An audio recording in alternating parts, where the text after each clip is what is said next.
Welcome back to my channel. और आज आपको दिखाते हैं कि 9 मुहर्रम के दिन मुनीब भट्ट हलीम बनाने के लिए खुद ही गोश्त लेने के लिए चले गए और अपनी मर्जी का गोश्त बनवाया।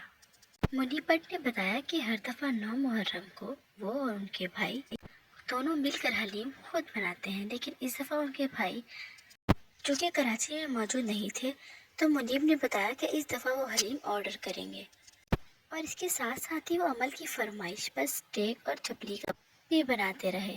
मुनीब अमल के लिए खाना बनाते रहे और अमल उनके साथ ही शरारतों में मसरूफ़ नज़र आती रही। और 10 मुहर्रम की सुबह मुनीब खुद ही शॉपरों में हलीम डालकर बांटने के लिए चले गए। मुनीब भट्ट ने बताया कि उनके घर की ये रिवायत है कि वो खुद ही हलीम बनाते हैं और उसके बाद खुद ही बांटते हैं।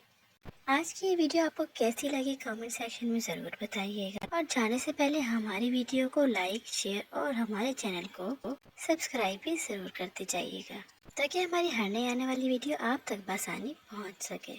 मिलते हैं नेक्स्ट वीडियो में, तब तक के लिए अल्लाह हाफ़िज़।